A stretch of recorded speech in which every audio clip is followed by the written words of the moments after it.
Through. So good morning, everyone, and welcome to today's webinar, Unlocking Opportunities, How Businesses Can Leverage Trade Agreements to Succeed in Japan. This is brought to you as part of the UK Chambers of Commerce Expo 2025 Osaka, Japan programme of activities. My name is Anne White, and this is where the technicalities never like. My name's Anne White. Apologies for that. My name's Anne White. I'm head of international trade at Thames Valley Chamber of Commerce. We run a market specialism on the Japan market, and we are nationally coordinating the network's Osaka 2025 Expo program.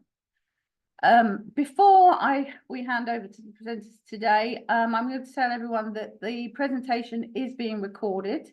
The session will be made available to all delegates and all registrants if they can't come on today.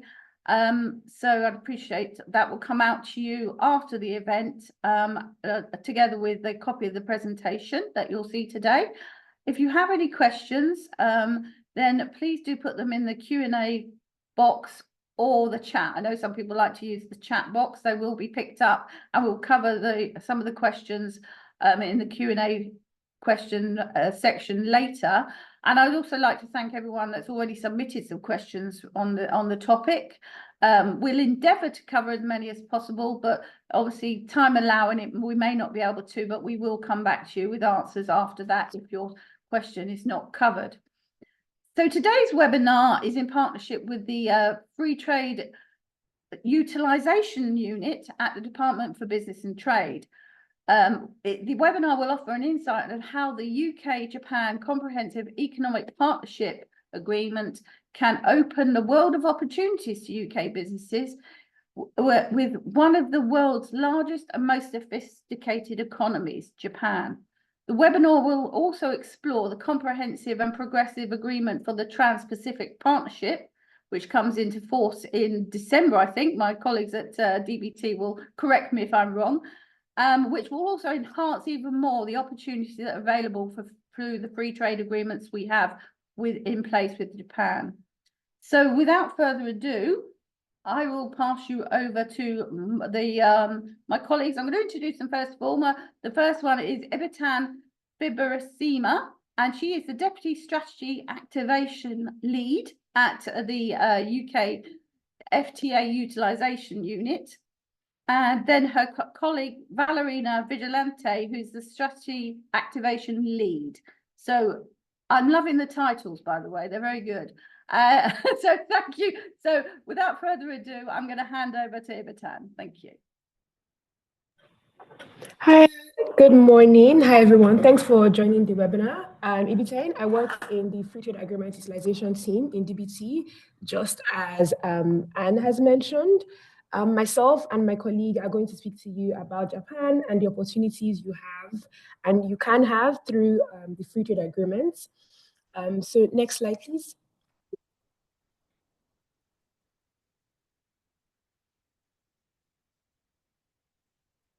Thank you. So very quickly, in this session, we're going to cover the Japanese markets, which is just a brief economic overview of the country and also the business culture, just to give you a flavor of what the market is like. I'll also cover the UK trade relationship with Japan, which has been over the past 5 years. And then we'll move on very nicely to the opportunities and businesses that you have under our current trade agreements with Japan and what you have under our free trade agreements with Japan through the Asia Pacific bloc in the future. I'm also going to cover a couple of benefits, and I'll hand you over to my colleague Valeria, who's going to cover the rest and also explain to you the resources that department has to some businesses like yourself in exporting to Japan. Next slide, please. Next slide, please. Thank you. So what do we know about Japan? It is the third largest global economy. This is very well driven by high developed infrastructure, the advanced technology the country has, and also a very nice skilled workforce. So it's a really key market globally and an economic powerhouse. It's home to some of the most popular brands such as Toyota, Panasonic, which I think we very well know. And the UK's total trade with Japan, including imports and exports, was about 27.6 billion at the end of quarter four in 2023. The country has a population of over 126 million people, which is quite a great labor force. It's also known to have very wealthy consumers, so that's great for you as an exporter because you know that you're trading with and to people with high purchasing power who can afford to buy the goods and services that you might want to sell. It's also a country that's well known to have great infrastructure, good transport networks, railroads, airports, telecommunications, and these all form very integral parts of like the supply chain, making it more convenient in terms of either moving yourself as a business or just moving to Japan or within Japan. I mean, all of this makes Japan a really good, strong economic market to do business with. So it's very little wonder that they are one of our top trading partners. They are actually the UK's 14th largest trading partner. And at the end of Q4 of last year as well, it did account for 1.6% of the UK total trade. Next slide, please. Yeah, so on to the business culture in Japan. So just to flag that while it's very important to be aware of cultural and business etiquette, you won't necessarily miss out on a big deal by handing over your business card with one hand or putting shoes in the wrong place. It's just really important to know Japanese values because it helps you manage your image as a person and as a business as well. It helps you build relationships with other people and businesses from being able to negotiate and also knowing who to address first at the board table. So it's just really key for interpersonal relationship because that's something that's key within the Japanese culture. So first thing is that Japanese companies are quite loyal business partners to have. So interpersonal relationship, just like, as I mentioned, is very valued. And that's important for UK businesses to also open up to such long-term businesses. And it's also important for them to expect loyalty as well. Marketing is key in Japan. I mean, if you're in a foreign market, you're marketing and you're competing with other foreign products and local products as well. So it's important that you have a well presented story behind your products and your brand. Really try to sell yourself as unique as possible. The Japanese do appreciate creativity and innovation. So it's you bringing the difference that could really make a deal for you whilst doing business in Japan. It's also useful to work with local partners in Japan as it might be able to help market to the audience you want and get your product seen in the right channels you want to sell through. Um, sorry, could we? Yes, thank you. Um, yeah, so for instance, we know that Japan is one of the most digitally connected countries in the world, and their consumers do increasingly rely on online searches to find local businesses, whether they're looking for a nearby restaurant, hair salon, retail store, what have you. So, as a business, you can take advantage of that. You can work with companies in Japan to offer that offer local search engine optimization to ensure that your business in Japan is visible to potential customers in the immediate area when they search your products or services that they need. As you may or may not have heard, punctuality is truly an important deal in Japan. Being on time to appointments anywhere is a matter of respect and just a deep cultural norm. So it's really important. The transport services are equally quite punctual. So it's never a good look for you as a person, as a business to arrive late to a business meeting. It's best to plan ahead and arrive on time. When it comes to something like business cards, it can be useful to have your business cards translated in Japanese so that you have so you can have like two-sided business cards, one in English and one in Japanese. Also, not necessarily a necessity, but it does give you an advantage and it does show that you care about like the market that you're entering. Respect for elders is very fundamental in Japanese society, which naturally reaches into businesses. So it's important that you're mostly addressing the most senior in the room or the most older person in the room as well. So lastly, I'll come to a very tricky one, which is language. Um, it's very imperative that you keep in mind that English is not widely spoken both in businesses or business places or government places. So an interpreter might be required.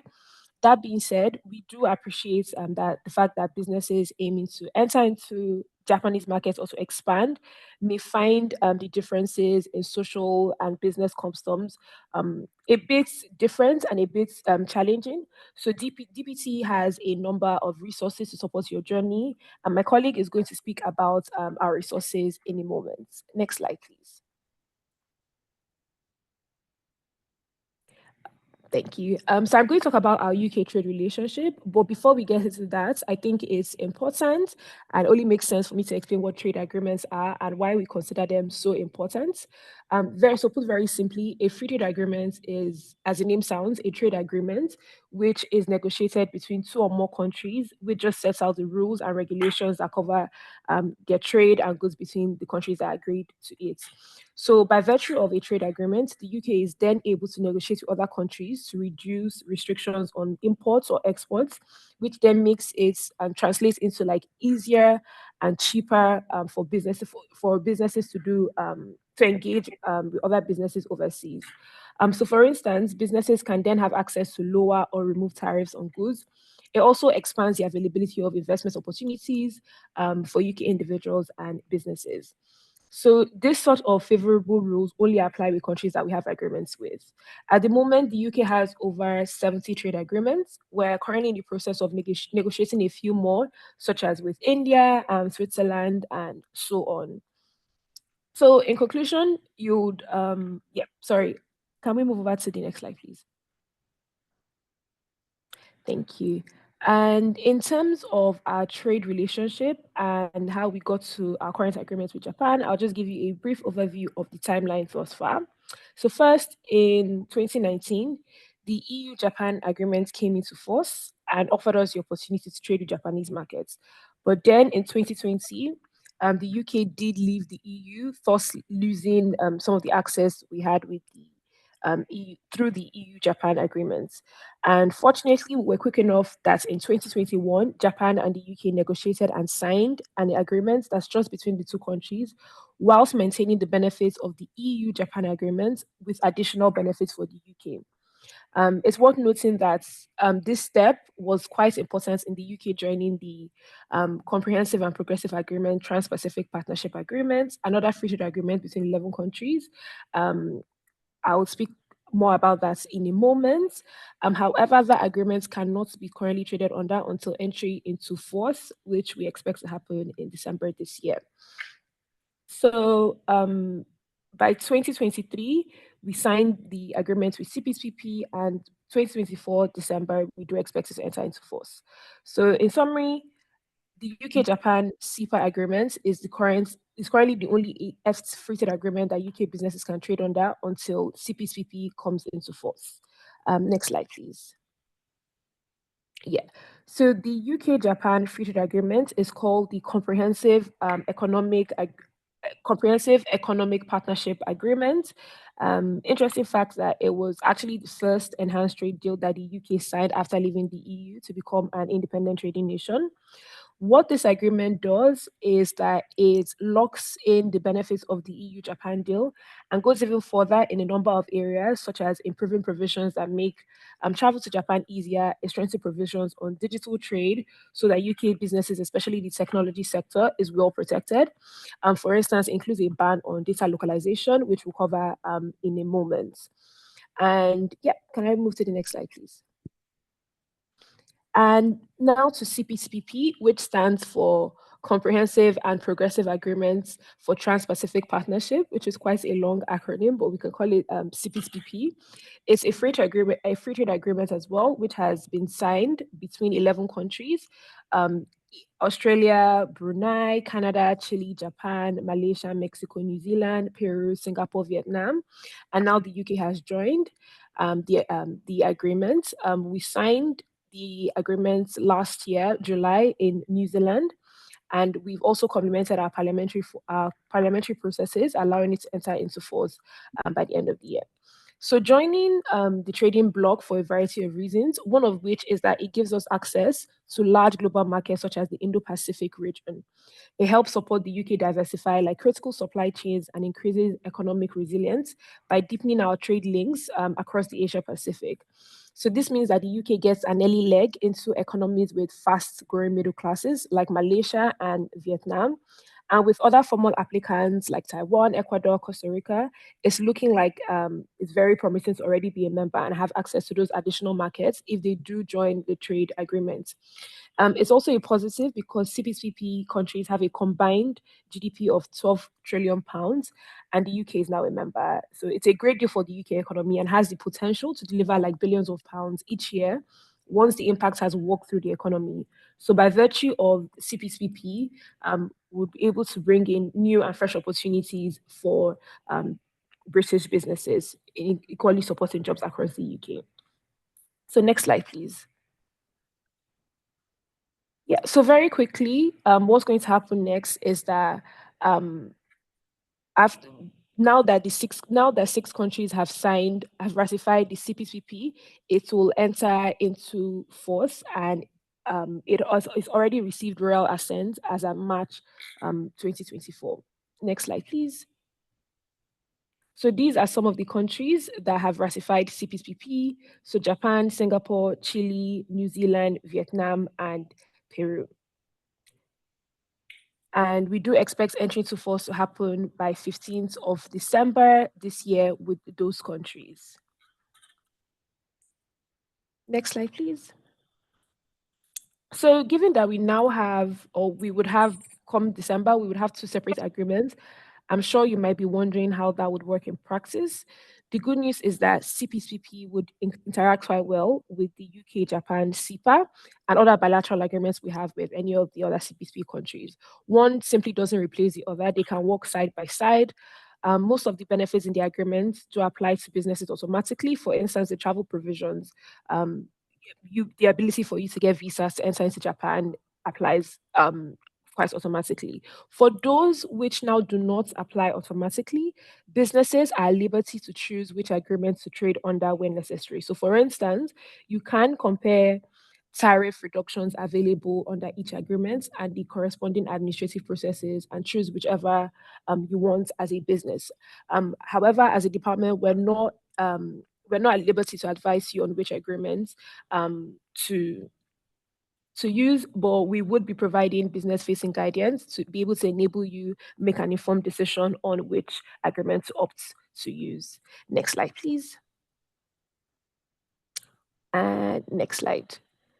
Thank you. So now for our current opportunities under the UK-Japan CEPA.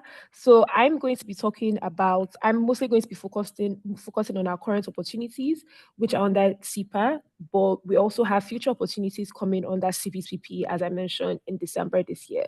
So it's just important to let you know a flavor of the additional benefits that we would be getting in the coming months.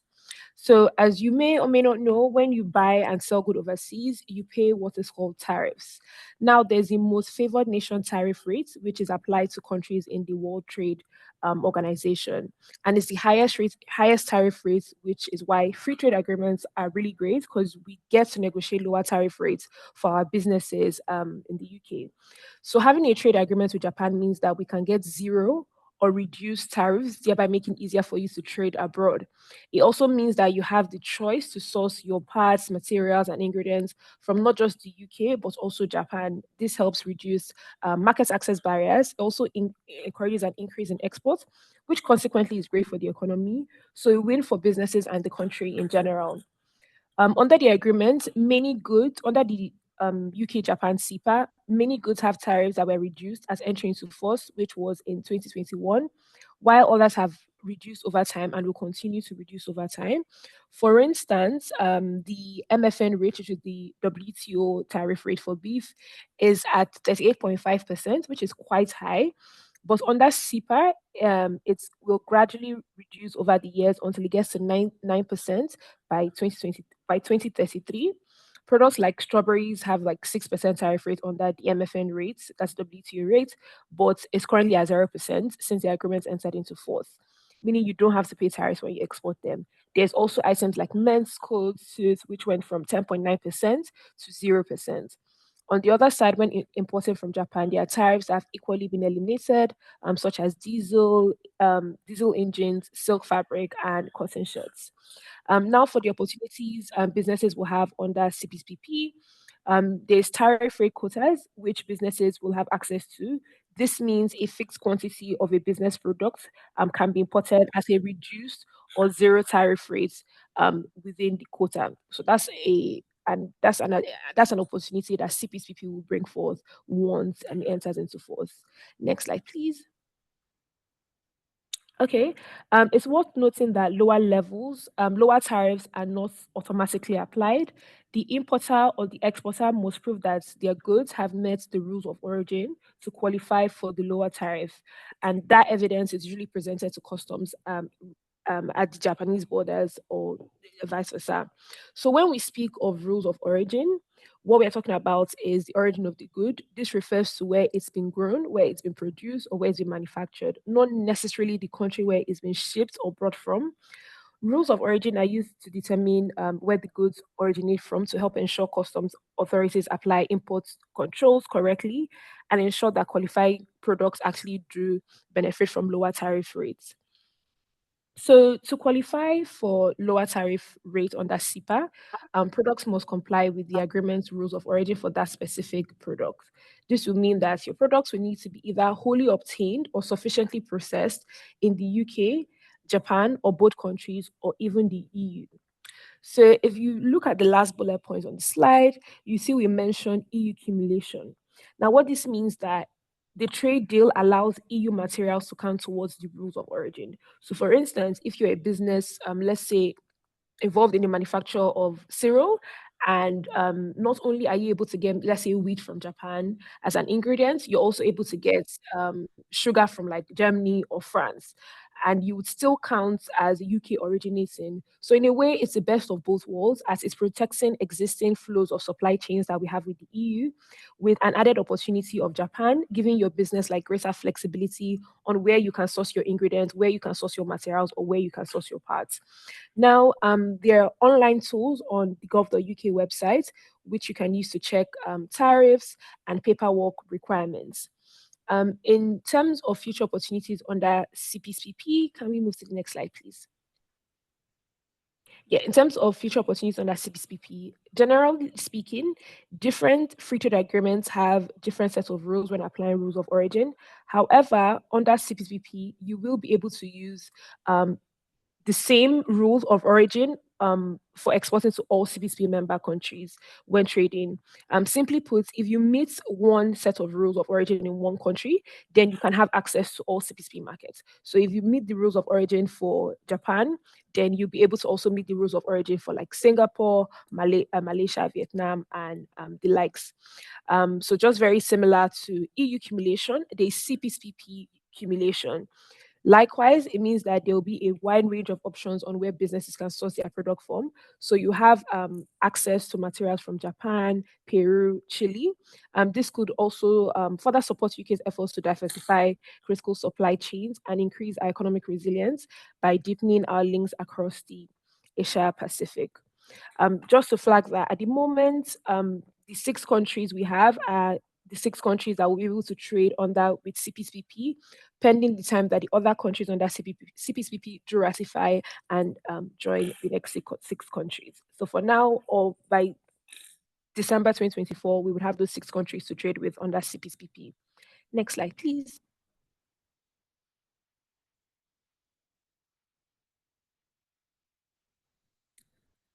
Next slide, please. Thank you. So custom controls essentially ensure the correct duties are paid on goods moving across international borders, and that goods comply with the relevant safety, security, health, and environmental requirements.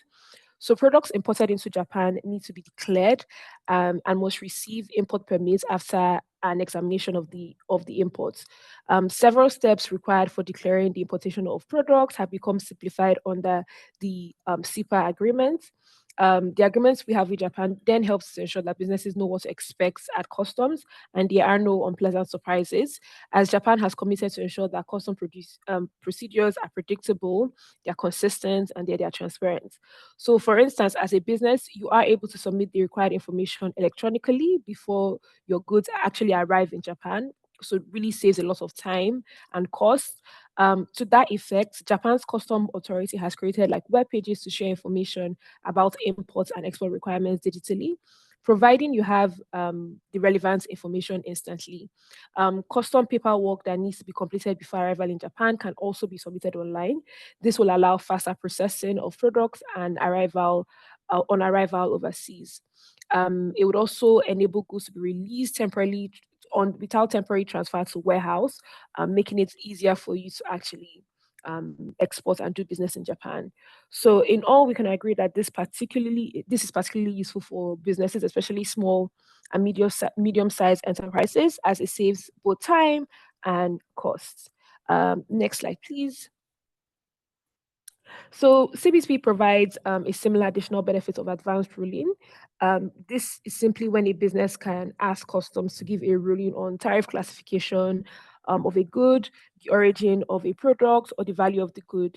It's a legally binding decision, so it gives certainty even before you start the process of shipping. So that's a really good win for business. So I will pass on to my colleague Valeria to cover the rest of the opportunities under CEPA. Thank you. Thanks, Ibetin. That was really great. Can we go to the next slide, please? Good morning, everyone. I'm Valeria Vigilante, and I work with Ibetin in the FTA utilization team. I cover Singapore, Japan as markets, and also digital trade across different trade agreements. So we are continuing now to talk about products and trading goods. So Ibetin gave a very good overview of the different opportunities that are around tariff liberalization, customs, and rules of origin. Now we're going to talk about conformity assessment. So this is something that probably as a business, as a manufacturing, you might be already be familiar with, but what are conformity assessment? Well, when you enter a new market and you want to sell the products in your market, you need to comply with that country's technical regulations. So in this case, Japan.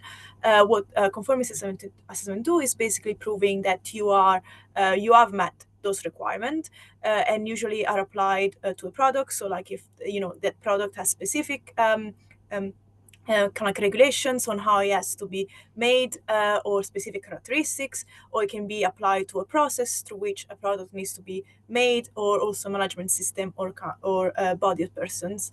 And conformity assessment usually includes activities and includes testing, inspections, and certification. Now, in many cases, when we're talking about low-risk products such as clothing or toys, you can just do this in-house. So you can just basically fill what we call a self-declaration of conformity assessment form. So you don't really need to do any testing. You just need to basically fill this form. But for higher risk products such as chemicals or pharmaceuticals or electronics, where the regulations are quite detailed and they're quite sensitive, you will need to have these products assessed by independent third-party conformity assessment bodies, what we call as CABs. And those CABs usually get accredited by the government in order to be able to kind of run those testing and give you a certification that, yes, you have met those requirements. Now, what CEPA does here is basically trying to reduce the barriers that the requirements of running tests by a third-party conformity assessment imposes for you as a business before entering the Japanese market. Because at the moment, if you want to export products to Japan or other markets, in many cases, you have to send a sample to the market to get tested there locally. And of course, that increases cost and administration for you. So what CEPA does here is trying to reduce some of the barriers that this creates. So in particular, what we have here is a protocol on mutual recognition or conformity assessment, which is similar to what we had already under the EU-Japan FTA. And is aiming at simplifying conformity assessment process. And what it does is that basically the UK and Japan have agreed on specific sectors that conformity assessment are equally valid, and so that UK-based conformity assessment bodies can be accredited by the UK government to basically run tests against the Japanese regulations.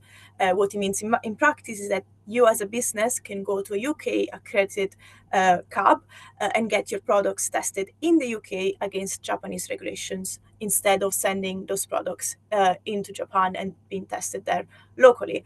As I mentioned, this is only specific to specific sectors, and you can see this on the slide. At the moment, is applying only to 3 sectors, and they are like telecommunications and radio equipment, good manufacturing practices of pharmaceuticals, that's what the acronym is standing for, and then good laboratory practice of chemicals.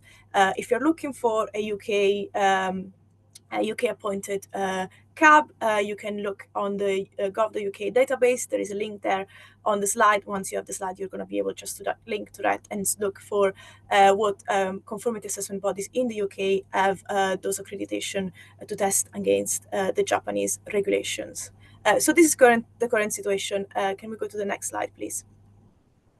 Great. So what changes under CPTPP? What are the future opportunities? Let me start from kind of actually what is happening right now. So at the moment, UK-based conformity assessment bodies can apply to the Japanese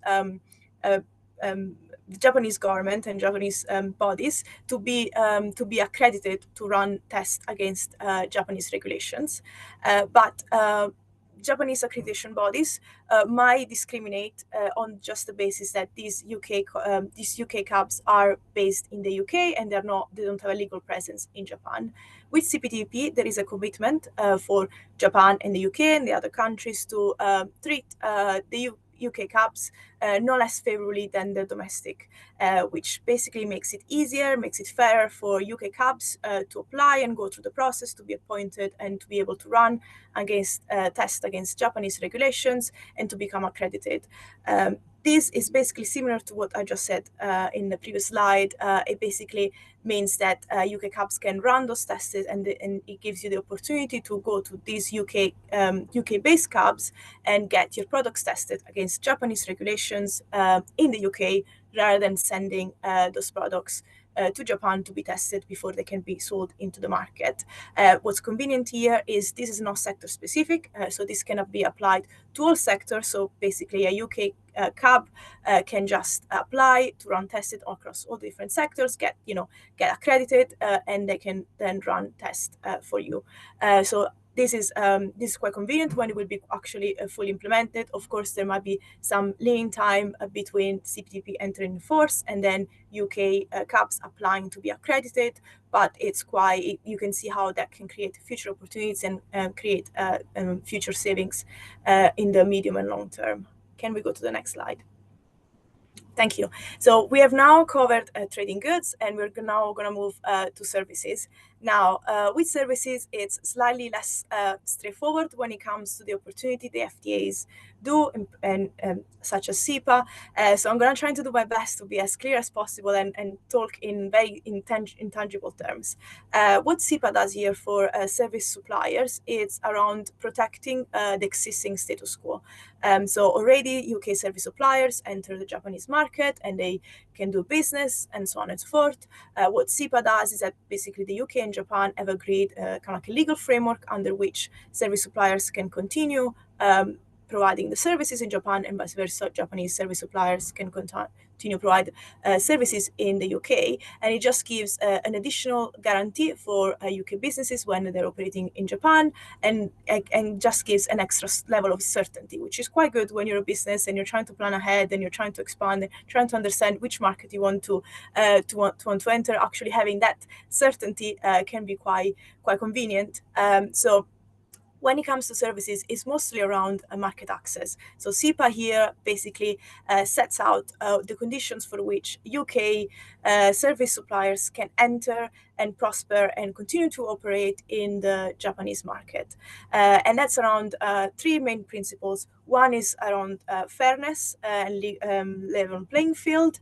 One is around certainty, and one is around removing barriers, so reducing barriers. So fairness. So UK suppliers, service suppliers, have to be treated the same as their domestic competitors and as competitors from any other third countries in Japan, which basically means that they cannot be discriminated just because they are UK companies, they're based in the UK, they need to be treated the same.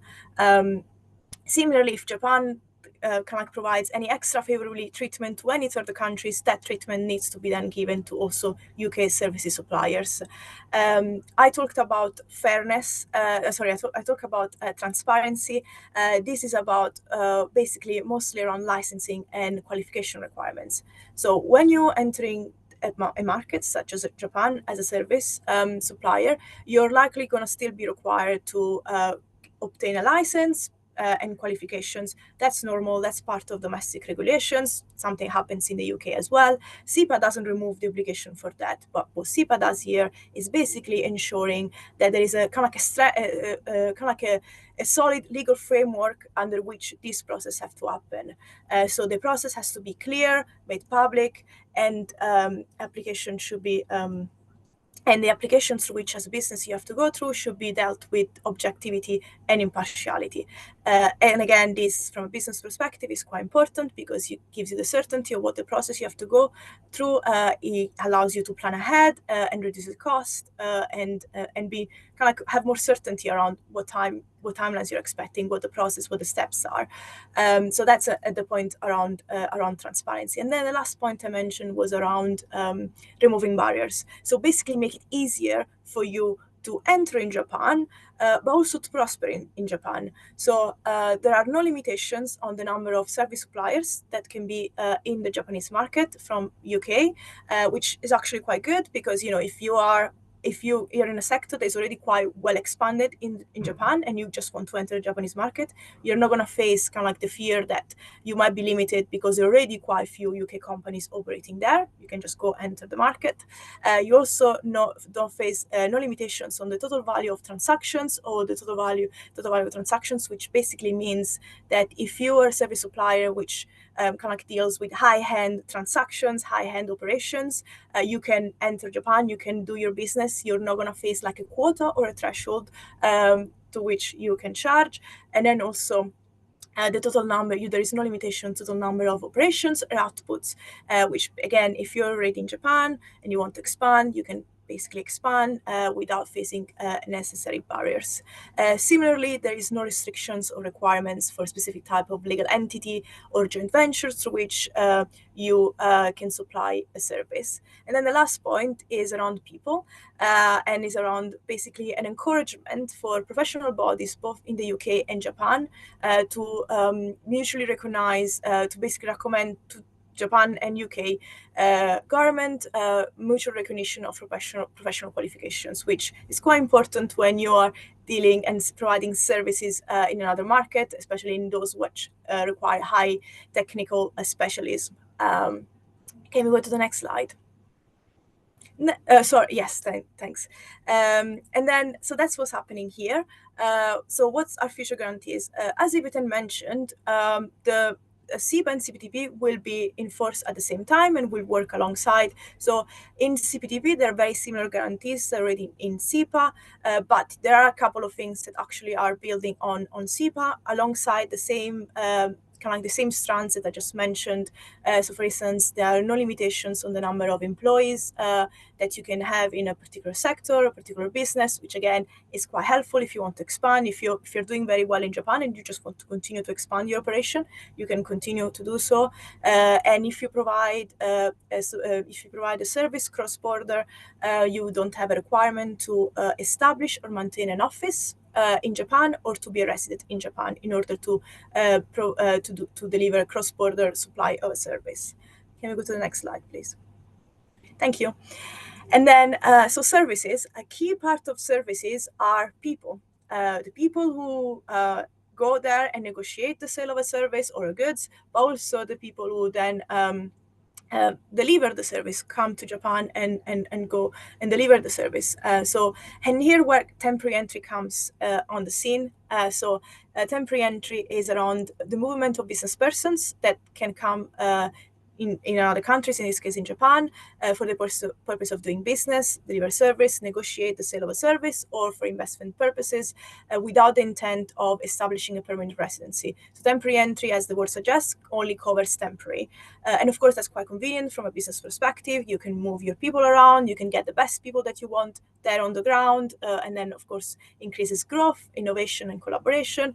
I think one very key point to stress here is that while the agreement basically makes it easier to do this, business persons still have to meet the kind of the relevant immigration requirements and local laws and visa. So always worth mentioning that, because you still have to comply basically with domestic regulations. Can we go to the next slide, please? Thank you.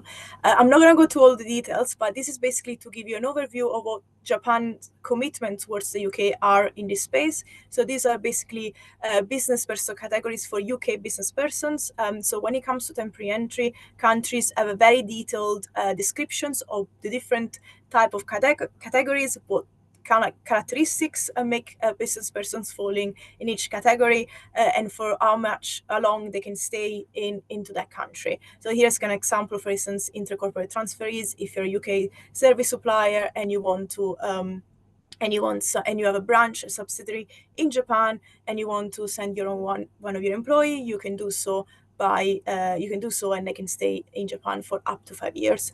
To say this is kind of like a summary of kind of like the different conditions under which one will follow, but and the agreement has a much more substantial and much more detailed specification. So always look for the agreement. That's the same for services. Always looks in the annexes and the detail, because they might change by sectors, they might change by kind of like they might change by sectors, and we'll have more details on like what the different categories are. Can we go to the next slide, please? And then again, CPTPP just builds on what CEPA already has, and in this case is a kind of like an additional category for temporary entry for business persons, and is around qualified professionals in specifically legal, accounting, or taxation service suppliers. They can come and work in Japan for up to 5 years. Can we go to the next slide, please? Right. Digital trade. So digital trade, of course, is connected to services, because we always think about digital trade and kind of like delivering services digitally, but actually digital trade covers all sectors of the economy, both across goods and services. And this is the same on the commitments that we have in CEPA. So don't think about, when you hear digital trade, don't think about that this only applies to the services industry or only to the tax industry. Applies for across all. What CEPA does here is establishing and reinforcing legal guarantees for businesses across many areas, and provides certainty and business protection. So on certainty, one area that CEPA does this is on electronic contracts and electronic signatures. Now, I'm very sure that most of you already uses electronic contracts and electronic signatures in your day-to-day operations. It's very easy, saves you money. You can just complete a contract, send it across the world, the other person signs it, and that's it. Amazing. And you can continue to do so. But under CEPA, you now have an extra legal strengthening of the status of electronic contracts and electronic signatures, and they're basically the same as the paper version. So now you continue doing this, and now you don't have the fear that potentially your contract might be rejected in the future because it's an electronic form. Associated with this, as part of your operation, probably you're going to need to use some form of electronic authentication. Under CEPA, you have basically the right and the certainty that you can choose whatever preferred method is for you. Again, saves you money, saves you administration. You can just choose whatever works for you and for your business partner, and continue doing so. Then data, again, is around providing certainty and guarantees. Under CEPA, there are no unjustified restrictions on data flow and data localization requirements, meaning that basically you can move data freely, provided that you're complying with data protection regulation, I should say, but you can move data freely, and you can store data where it actually works better for you. It basically means that you can save money, because you're not required to actually build or rent a data storage space in Japan. If you want to enter Japan, you're in Japan and you want to kind of collect data, you can just send the data back to the UK or where you prefer to store your data. It reduces costs, because you don't need to have additional staff on the ground to manage that data, ensure like that they are protected, and so on and so forth. So it's quite convenient. And again, it's around the guarantees, because as the word says, there is no unjustified restriction. So Japan can still impose some restrictions on where data is moved and where data is stored, but they need to do so on legitimate public policy grounds. So they have to have a justification. And again, that gives kind of like a framework under which you can continue to operate, and you have the certainty of knowing when data might be required to be stored locally or not. And there are some certain like parameters under which both the UK and Japan have to operate when imposing potential new regulations on data flows and data localization. And then the last point I wanted to make around business protection. So business protection is around source code and cryptography. With CEPA, you have the protection that you will not be forced to give access to your source code or cryptography. With cryptography, you also have the certainty that you will not be forced to provide to be forced to partner with a specific local business or use specific algorithm. And this is quite important because it's basically protecting your competitive advantage and your information, and is not forcing you from potentially disclosing commercial sensitive information or what's your unique selling point. If you have if you're service suppliers and you have developed this amazing software to do accounting or calculations or data processing, and that's what you're selling, you're not forced to actually give access to that technology to your competitors when entering in Japan. And I just want to mention in relation to CPTPP, same commitments are in CPTPP. There is one additional commitment on paperless trading, meaning that trade administration documents, such as custom forms, should be available in electronic forms and accepted in their electronic format, which is quite convenient, especially thinking ahead in the future. It can expedite processes and can make it easier and cheaper. But also one thing I wanted to mention is that when CPTPP enters in force for the first time, the UK will have commitments on digital trade with many other countries, such as Japan. So thinking about digital trade has no borders, but for the first time we will have commitments on this area with countries such as Malaysia, Brunei, but also the Vietnam, Peru, Mexico, and Canada. So it's actually quite important to think about how, if you're in Japan or you're ready and you think about expanding in the region, that's quite important point. Can we go to the next slide, please? Government procurement. So kind of like moving away from digital trade, again, maybe talking about something that's slightly more tangible, hopefully.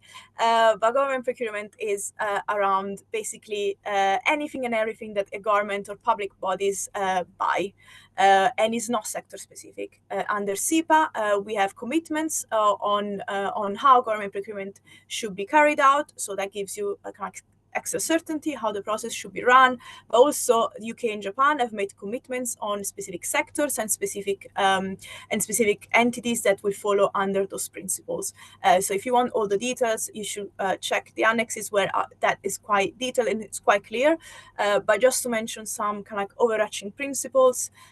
So under CEPA, UK businesses have to be treated the same as Japanese businesses when bidding for government contracts. So they cannot be discriminated just because they are a UK company. And also, when going through a bidding process, a UK company can request an explanation when their tender has not been accepted. And they can also ask for a review of that decision.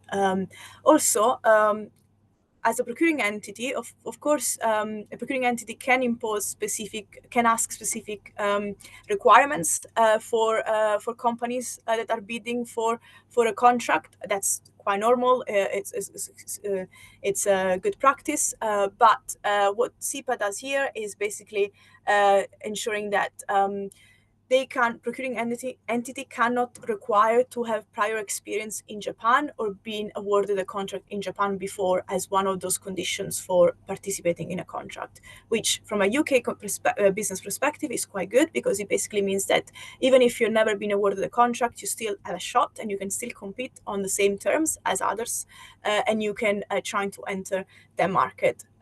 Also wanted to mention that for construction and design of public works, there is a specific process called Keshin, and I apologize for the pronunciation. I probably butcher it completely.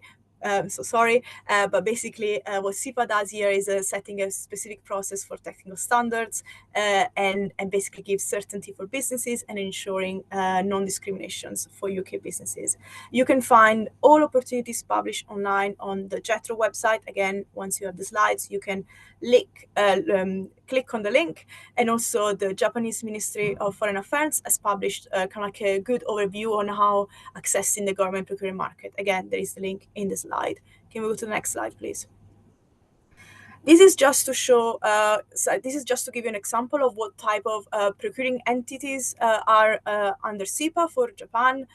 So central government entities, but also Tokyo and Yokohama, which are two of the largest cities in Japan, and also utilities companies such as university and hospitals. And also to give you kind of like a flavor of the different sectors that are covered here. So we have financial management consulting services and insurance.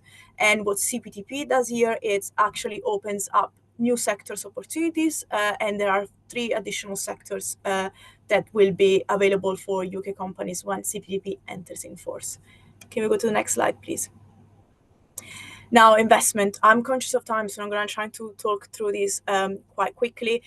Investment have very much similar principles, as I mentioned, on services.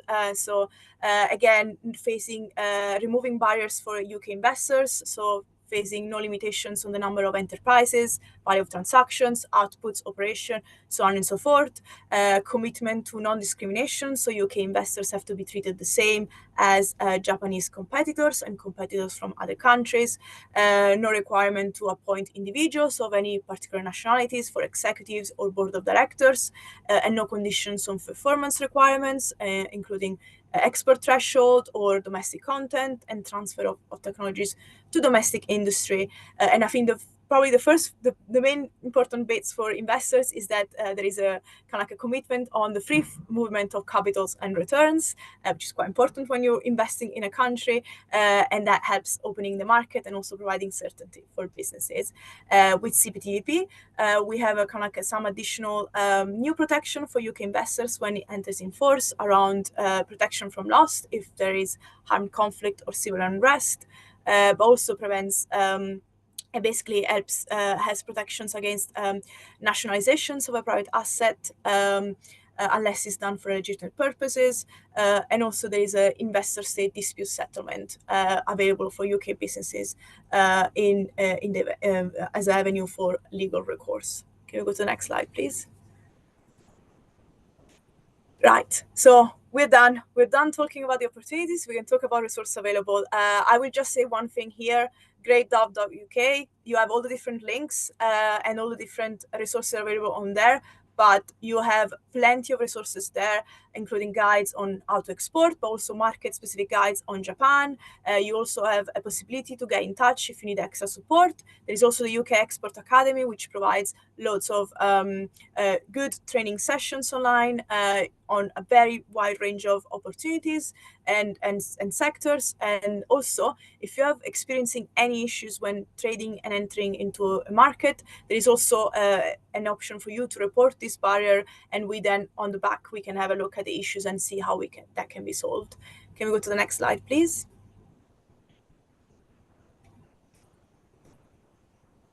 And that takes me to the last point. So we are very keen to hear about if you're already in Japan and you're experiencing any issues, facing any barriers.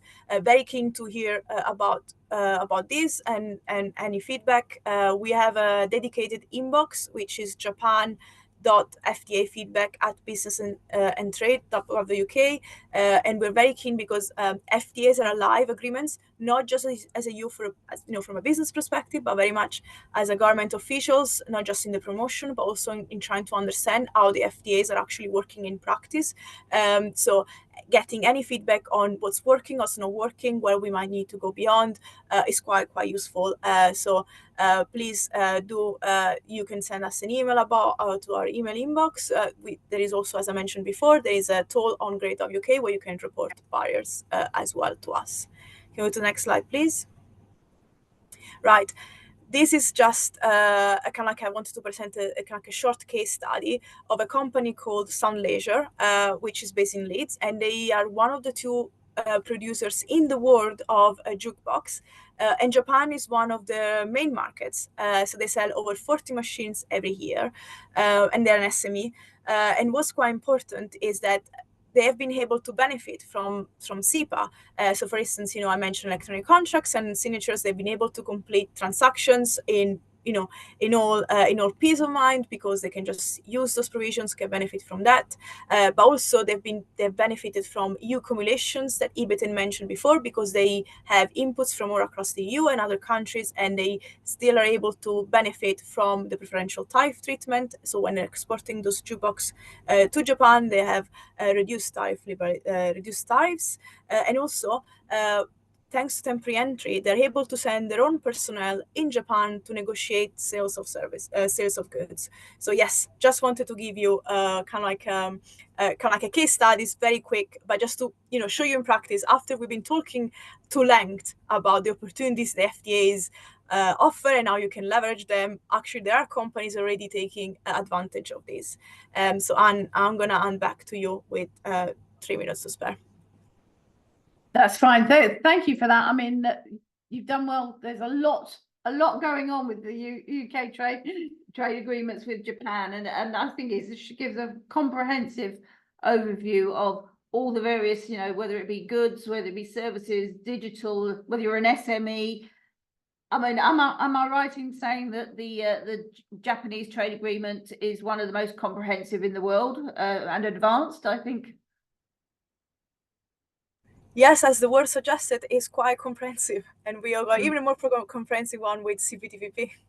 Yes, so there's plenty to look at, and all the businesses that are thinking about dealing with Japan or currently dealing with Japan, you need to really look at the information that's available. You've got CPTPP. I always get that wrong. And you have so you can choose, as Ibetan said, you can choose which is the most relevant for your business, for your exports. So so you need to make sure, because as we know, not all trade agreements are the same. We emphasize that. We continue to emphasize that for companies that are dealing with trade agreements. They're not all the same. They will have different things within their makeup. So a couple of questions. We've got time for a couple of questions. So somebody's asked, obviously this trade agreement came in sort of, I think, was it 2000, CEPA came in 2020, was it, or 21? I can't remember now, time flies. Are there any sectors that are really untapped that you think that there should be more advantageous to UK businesses? That's a very good question, so because it's quite comprehensive, as Anna, as you said, actually there are opportunities for all sectors. So there are no sectors that are untapped and where CEPA offers like specifically that sector. Basically, because it's so comprehensive and so wide, it's any sectors can take advantage and can really benefit from CEPA, which entered in force on 1st of January 2021, just for accuracy. Fantastic. So and I think Ibrahim mentioned about the accumulation and the EU accumulation with regards to the with CEPA. Obviously, the goods have to be of UK origin, yes? Yeah. So the goods have to be of UK origin. And just like any trade agreement, are there still those minimum processes? It has to go beyond a minimum process? So for the accumulation, it will count as UK origin, even if it has goods, it has parts from other parts of EU. That's essentially what it means. And different sets of products have different rules of origin. So there's the check tool, which is called check how you're exporting goods. I think that's the correct acronym. If you check that on the gov.uk website and you use your HS code, or you just clicking your products and the country you're exporting to, you can then see the specific rules of origin and how many things you can source from a particular country and how many things you can source from the UK. So there's a simplified way of actually knowing what applies to which country. And also when CPTPP comes into force, that would also be updated so that you can compare the rules of origin on that CPTPP and the rules of origin on that CEPA. Valeria. Wonderful. These tools are very useful, by the way. I will say, the gov.uk site has come a long way since the old days, and the tools are very, very, very useful when it comes to those things. So, Valeria, Yeah, I just wanted to kind of clarify just slightly.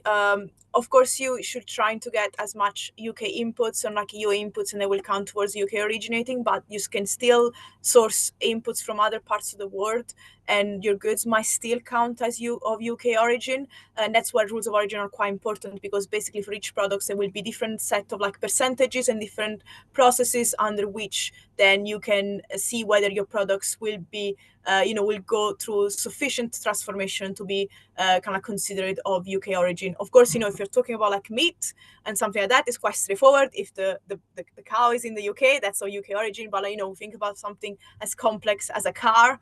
That's that you can get parts from other parts of the world and still be counting as your UK origin if it's done through, gone through enough processing.